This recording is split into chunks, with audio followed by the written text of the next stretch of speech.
don't underestimate the power of your mind. What does it mean to you? Your network is your net worth. The more people you know, the more people you can help and impact. Can you tell us about your first deal that you felt like, wow, I did it? Absolutely. So my first property, I think, qualifies for that. It was a triplex. What's your think big dream and that you want to make a reality? My big vision is to open such a community where everybody can learn from each other. Welcome again, everyone, to the Investor Daily Podcast. We make the information the star. We have a new guest on for you guys today. Welcome to the stage, Linda Holtz. What's going on, Linda? How are you? I'm doing fantastic. Thank you so much for having me on. How are you? I'm great. Thank you for coming on. Excited to chat with you. We actually got to chat a little bit off the screen, which was cool, right? We got to know each other some, which was important. She's new to the OC family. The OC Owners Club community is Pace's ultra exclusive Owners Club community that she has now embarked on a journey with. And I love that she's on it. I'm second year, so I'm here just to empower, encourage her to get the most out of the experience as well. So, Linda, what does it mean to you? Your network is your net worth. So to me, it just means I'm a firm believer that if we all help one person, like everybody helps just one other human, I guess, that's how we change the world, right? Like, don't try to boil the whole ocean at once. Don't try to eat the whole elephant at once. Just be the kind of person who's like helpful and just wants to bring value and just wants to be kind to others.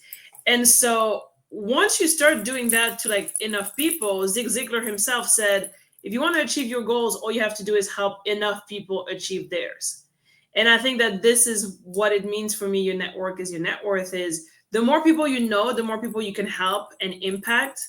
And then that just, comes back to you, whether you want to call that karma or favors or, good deed behaviors. But yeah, to me, it is true that the more you can meet people out there and it elevate your network slowly but surely, you are the average of the 5 people you hang out the most with.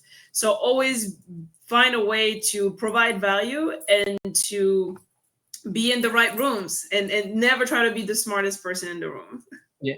And what experiences have you had that happened to you, right? How has the universe reciprocated what you've put out there, right? I'm sure you have some examples to say, wow, this happened because of this experience that I undertook, let's say. Yes. Oh my gosh, so many. So, well, first of all, I've always been the kind to say, hey, I want to be with the people who are doing what I'm doing, but further along the journey than I am, if that makes sense. Like that's why we're connecting now, right? It's like you're in Owners Club second year, I'm first year. What can I learn from you? And again, what value can I bring to you?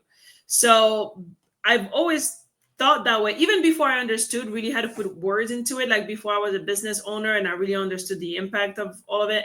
When I was going through my business schools, I remember like after college going through spreadsheets of like, because I'm kind of a nerd, what business school do I want to go to? And to me, the final criteria, like the deal maker was which one has the biggest network of alumni? Like, where am I gonna network with the people who are the most out there doing big things, basically?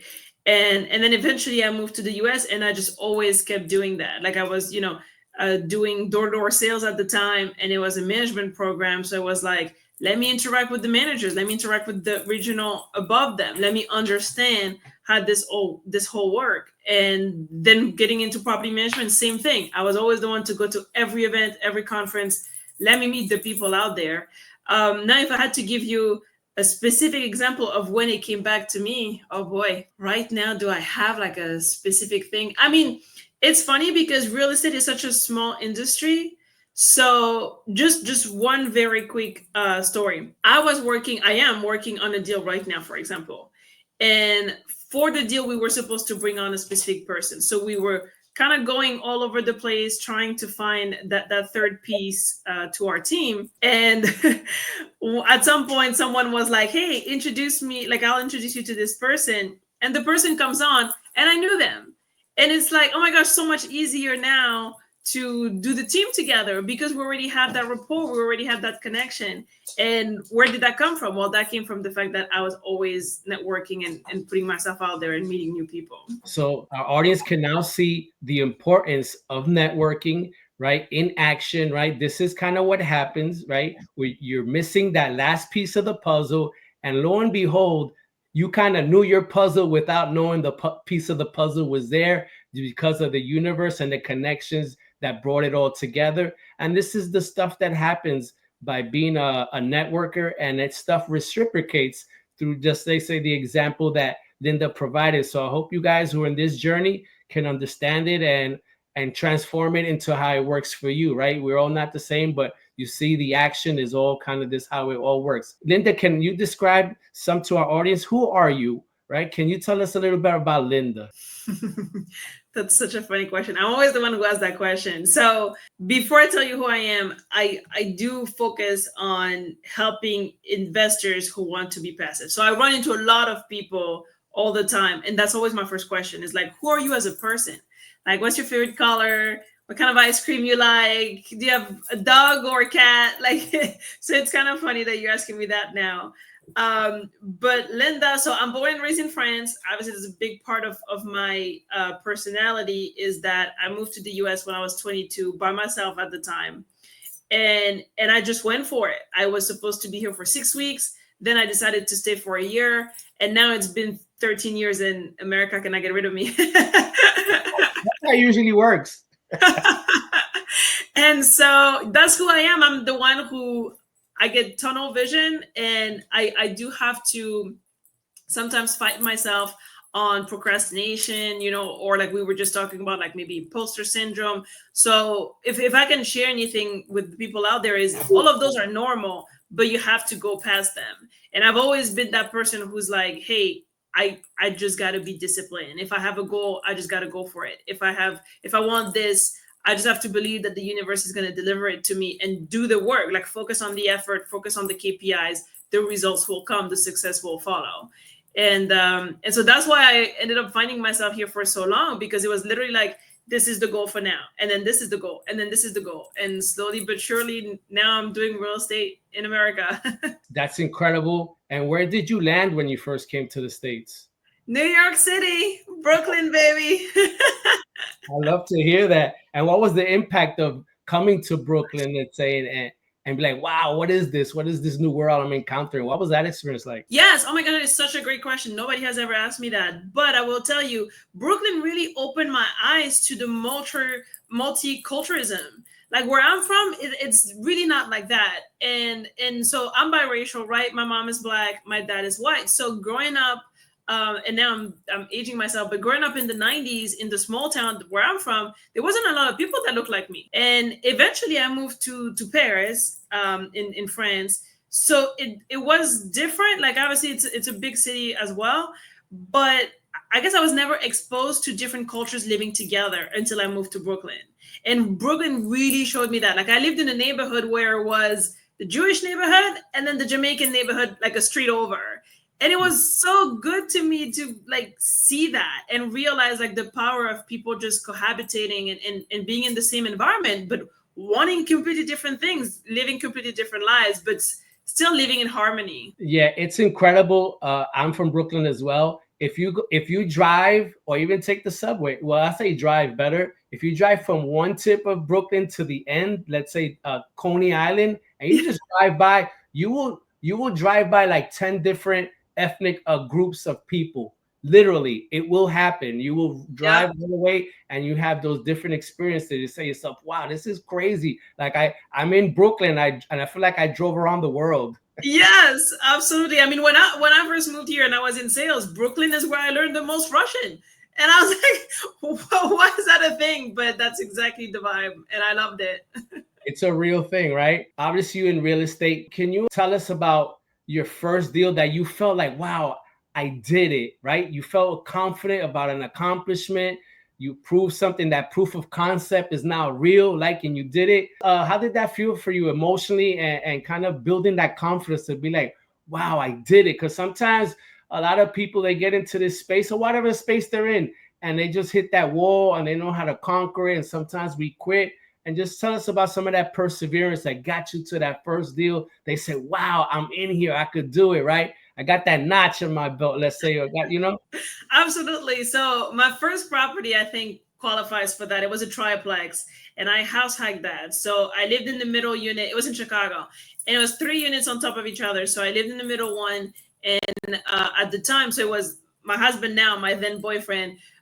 We rented out the top and the bottom, and so the reason I mentioned that, like, eventually we got married, but at the time it was my boyfriend, and I had been on this journey to become an investor like myself. And it just worked out that we moved in together, but it was my building. And it was very important for me to become an owner before I turned 30 for some reason. Like, it was important, but it was just something that I was like, oh, that sounds good. So that's what I'm going to do. Right. Like, there wasn't like a real deadline or anything like that. So I ended up closing on that property right after I turned 29. And all of a sudden it was like, wow, like, you did it. Like, you took yourself by the neck or something, and you moved to another country, and you said you were going to become a homeowner, and you didn't just buy a house, you bought 3 separate units. And that was definitely an aha moment of like, okay, now I can do whatever I want. And trust me, it was not as easy of a ride as it sounded, but at the time it felt like I'm on top of the world. This is it, my 3 units. Nobody will ever like do better than that. And looking back now, I have 193. So it feels like, oh my gosh, 3 was nothing. But to me, it was, at the time, it was like, wow, you've arrived. Because it is something, right?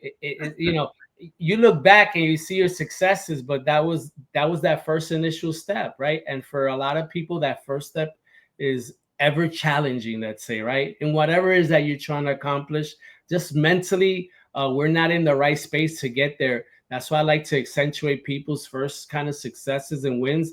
I think it's important for people to know who are struggling, right? Just to persevere and just hang in there, right? Just keep grinding, keep pushing, and your time will come, right? Destiny's in your hand. Like Pace says, the magic is in the work you're avoiding. So make sure you do the work so you receive the magic, right? So be always open to that. So I true. love that. And obviously, when you have wins, then there may be some struggles, right? What are some stories you might have from the pits of hell, right? What these experiences? They say, oh my God, I didn't expect this to go this way. What the heck happened, right? So let's talk about some of those lessons, right? Let's get into it, because I don't like to say losses. I like to say lessons, right? It's an initiation fee. Right? Can you describe some of that stuff or something you have in your head to say, man, that was rough? Yeah. Well, I'll share one of my favorite stories, and I promise you and everyone, I have closed other deals, but it was at that same triplex again. Let's do it. But I like to say I got catfished by one of my tenants. Woo! Because and it was 100%, like you said, a lesson, right? I don't know how I could have done anything different, but basically this lady came and said, hey, I want to rent from you. This is all my information. I did everything I could, like rental verification, landlord verification, employment verification, run her credit, run her background check, everything. And she looked great on paper, and I was super excited. And I was like, all right, move in. And she ended up moving in her son. And my husband and I always joked that he probably lived with her and she was tired of it, and she was willing to put herself on the lease just to put him there. I don't know. That's just our own little theory. But instead of expecting an older lady to live kind of by herself, maybe with her teenage daughter, but like, kind of in and out all the time, instead we ended up with a family of 5 with 3 young children who stopped paying rent. And we had no information on there because we hadn't run anything on them. Everything was under the mom's credit and information. And when they stopped paying, it was like, look, this is going to go on your mom's report. Like, do you want an eviction on your mom's report? And unfortunately, that just didn't help. And we just had to deal with it. And luckily, thank God, we sold. And because we had other reasons to sell. And when we sold to an investor who understood, like, all right, it's okay that they're there. We're going to have some contingency in place, and we'll deal with it, but I still want to buy it. And eventually it worked out. But that was definitely one of the lessons where I was like, I don't know what I could have done different, but I hope one day I figure it out so I never have to do that again. Yeah, it's important to go through that turbulence, right? To It just gives you that grit to Yeah. kind of find solutions, to be able to say, how do I pivot, right? Kind of very important, like Doron Levy said on the stage and Squat Up. That resonated with me a lot. The pivoting as well. Let me tell you a short story as well. I don't know if you know. He said he buys his wife flowers every Friday, Yeah. right? Remember? So that resonated to me so much that I buy my wife now flowers every Friday. Aww. And I text him a picture of it, right? I don't like to overwhelm him, but every couple of weeks I'll text him a picture, thank you, and I send him a picture of the flowers as well. Aww. Shout out to Doron. He's an amazing part of our community, Yes. a leader as well. So yeah, this is little things I like to do. But yeah, it's very important to go through these lessons, right? And Mhm. be able to kind of then explore yourself and say, man, I felt like I did everything right, right? There's what else could I do? And these things happen sometimes, right? Yes. And you have to be mindful of that. And luckily, yours wasn't horrific. Let's say a bad sort of super bad, I and know, right? right? It could be worse. I have a story from the pits of hell that I'll share to you offline. But yeah, these things are a serious problem, and it could wipe you out and take you out the game. Literally, it'll take you out the game. So I like to talk about this stuff. It's real, right? These things are all real, and what we encounter in the space of real estate, right? Absolutely. And I call it self-discovery through real estate, right? This is a self-development and growth, how you overcome, right? And it's as much as about you than about a deal, right? So I'm glad that you were able to share that as well. And it's very important, right, to carry on and persevere and still be a dreamer, right? I'm a dreamer as well. Like I struggled with situations. I'll tell you a short story. I created a merch store called the Investor Deli Store. You see, I have my merch wear, and this is one of the pieces, Cash Flow Kings. And I created this shop as an inspiration because of Pace kind of got me out of my own way and gave me permission kind of to make these dreams that I had dormant in my head a reality, right? So Mhm. it's incredible to be in these communities and these spaces where you can grow and take chances. So yeah, guys, I created this shop, InvestorDeli.store. So guys, I made it real industry specific, investor specific. So I hope you guys support and thank you for that. And yeah, Linda, you said you have 100+ doors. I meant you, right? I don't want to get the number wrong. I like you tell us the number of these doors and how did you get to this place? Yes. So I never know. I say 193, but then it doesn't include that we're also building a retail center. And one big disclaimer that I'll put out there is that number one, anybody can do it. And number two, the reason why is because those are syndications, right? So I don't own all 100% of all of those almost 200 doors by myself, or just with my husband. There's other people with us, but yeah, that's kind of how it happened. So the long story short is that after we sold that triplex, our goal was to rinse and repeat for as long as we could, but we moved to Houston. And in Houston, it proved a little harder than I expected to find triplexes and quads. It was more so like single families and duplexes. And at the time I was a property manager. I was a property manager for 10 years. And I was like, I know that I want to be a real estate investor, but if you only do one house, one duplex at a time, it's going to take forever. Like I want to do this now. And it was around the time that my husband saw an ad on Instagram for a multifamily mastermind. And so we went there to check it out because we were already in that mindset of how we're going to scale. How can we do this faster, to then reinvest in other things, by the way. Like I'm really interested in buying businesses and all that kind of stuff, which is something we can talk about offline. But we went to that seminar about, like, it was in person. We went to that seminar about multifamily and learned again how possible it was. And for me, I've been on this journey and this mission ever since to share that with everyone I know. Like, hey, you don't have to be the big guys of the world. You don't have to have millions or be a billionaire. You don't even have to like know how to take care of properties. If you're passive, you'll put your money into deals that other people will take care of anyway. And even if you are active, you do it as a team. And so to me, that's the beauty of what we're doing now, is being able to scale faster by the power of being in a group, but also being able to teach, I guess, other people how doable it is, and how possible it can be for them to get on with us, or with anyone, by the way, with anyone who does what we do. Yeah, those are pro tips, guys. Get yourself out there, get yourself in these rooms. Literally, Yes.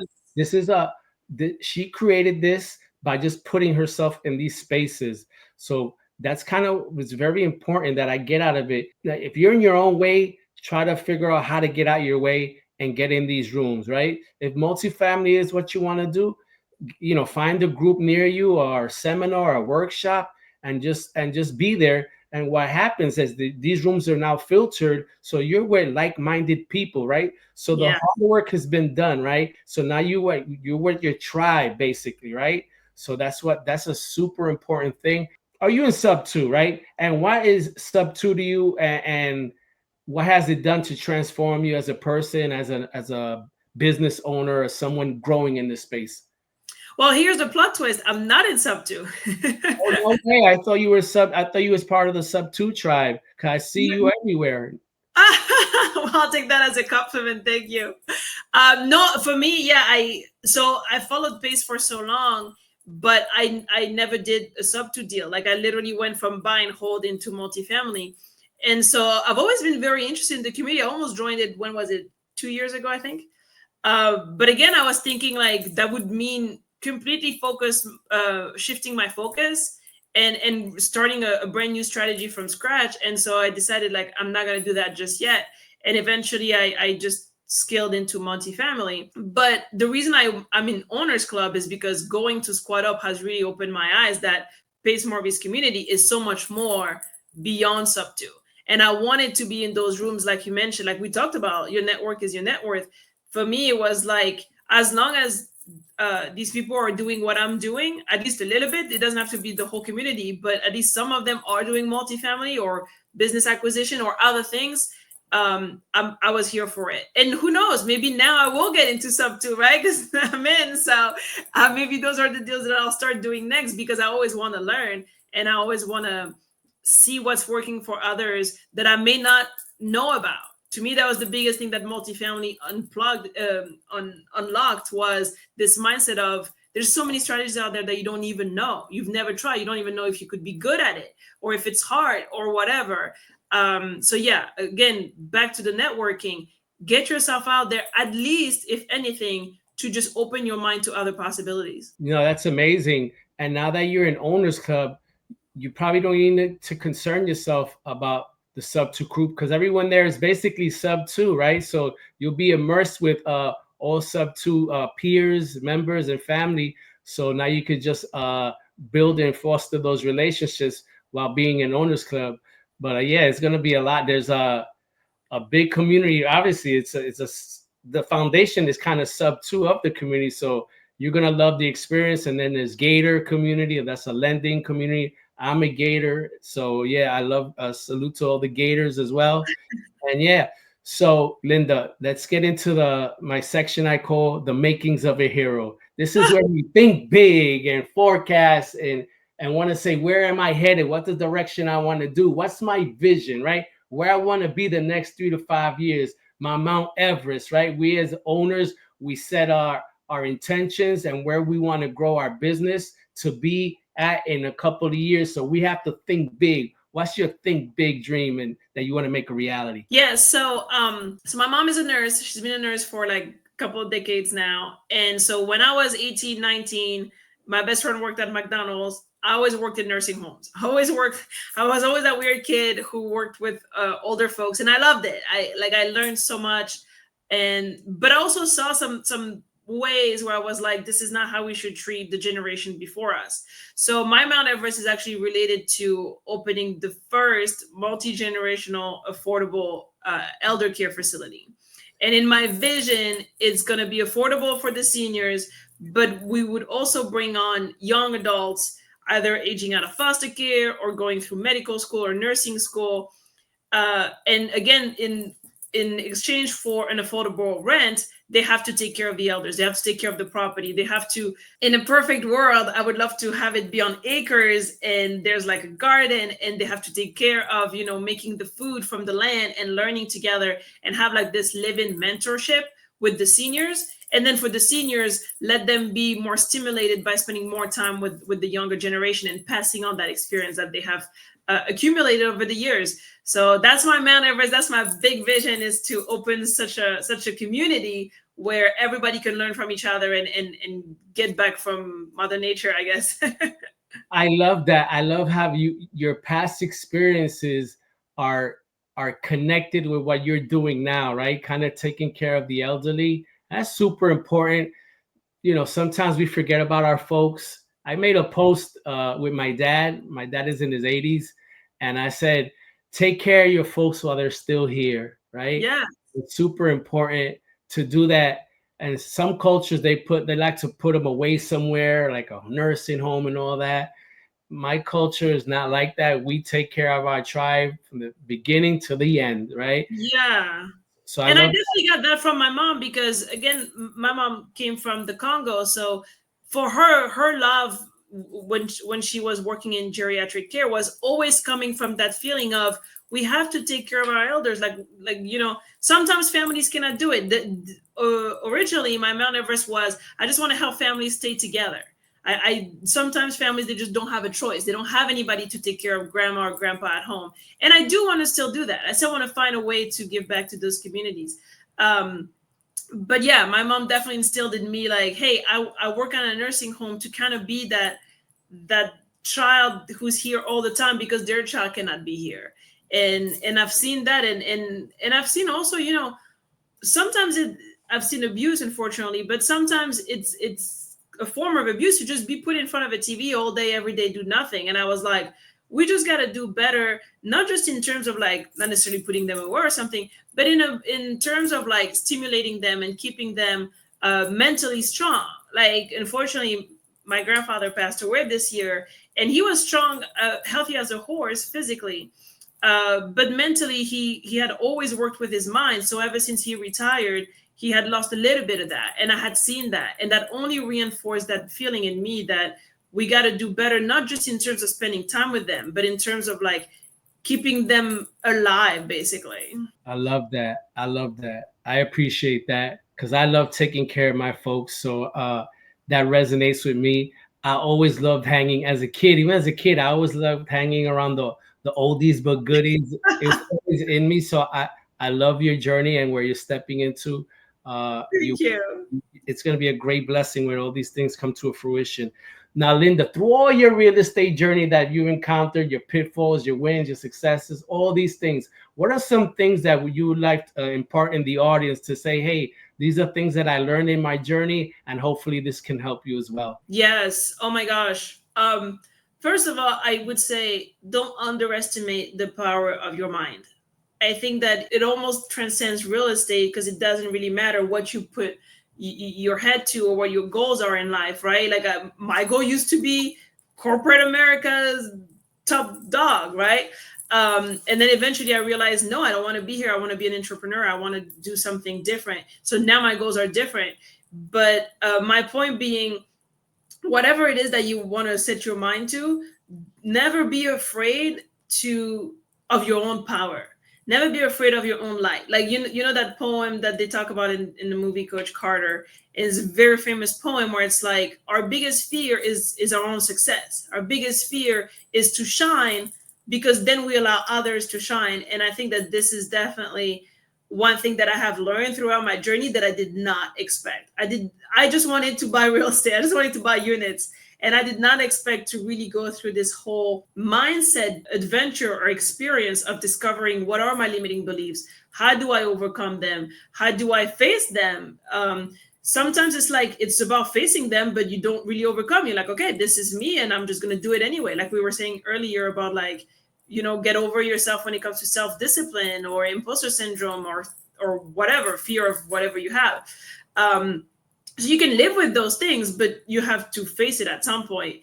And so, yeah, for me, it's very interesting how much I've learned about my own mind and my own brain, and just society in general and how other people operate ever since I got into real estate. And it started back when I was in sales, but real estate has really strengthened that. And I think it's because it's such a relationship business. So if I had to give any tip, it's like get out there, find out who you truly are, find out what you truly love, and then get out there and find more people who do the same thing. Ideally, who are a little bit further advanced from you. Bring them value. Don't forget to bring value to the people who are a little bit behind you, because you're always ahead of someone else. And all together we can all change the world, I guess. It sounds cheesy, but that's what I believe in. I love it. Thank you for dropping those golden nuggets that we can pick up. Linda, where can we find you? How can we connect with you? How can we bring you value? And how can we interact with you if we want to? Absolutely. So I'm big on LinkedIn. I spend a lot of time there. So it's just my name, Linda Holtz. And then my company is called Married to Real Estate because it's me and my husband. So our website is married2realestate.com. If you go on the website, you'll see our email addresses, phone numbers. I have a virtual meetup every single week for people who are in the commercial real estate space. So the link is there too. Right now, we're doing a summer webinar series that's all about education. Well, all we want to do is like we have like a short presentation and then it's all Q&A. Like we want people to come and have a safe space to ask whatever question they have. So we're running that right now as well. And hopefully that brings back a lot of value to the community, a lot of help. And then I'm on Instagram and Facebook, M2RETX. We're in Houston. So shout out to the great state of Texas. Woohoo! Hee-haw! That was amazing, Linda. Thank you for coming on. We much appreciate you. We look forward to your journey and how you fit your piece of the puzzle to the bigger puzzle to the bigger puzzle. That was amazing. Thank you for coming. And for all newbies, whoever you are, and you want to be in a community and you find yourself lost out there, and you're like, man, I can't do this. Don't do it alone. Join a community. Join a community. You want to buy properties and it's something that you have in your heart and you want to do, join Sub 2. Join Sub 2 is a great community to get started. Just be yourself, get out there, communicate. That's for me, the greatest real estate community out here. Join Sub 2. And if you have money and you want to land and you say, wow, I don't have the time to be sourcing properties, but you do have some access income, some disposable income, then you can be a Gators, a private money lending community, and you can get access to people in that space, and you can create some deals for yourself as well. So take a chance on yourself and join part of these communities as well. Again, Linda, you were amazing. Thank you for coming. Please like and subscribe this episode. If you like to support women in real estate and you love her journey, please show her some love by liking the channel and please subscribe. Linda, thank you again for showing up and showing out. Thank you so much. Thank you again for having me on. I really appreciate it. It was a pleasure to be here. And whatever I can do to help, I'm always here for that. Thank you again. I appreciate you.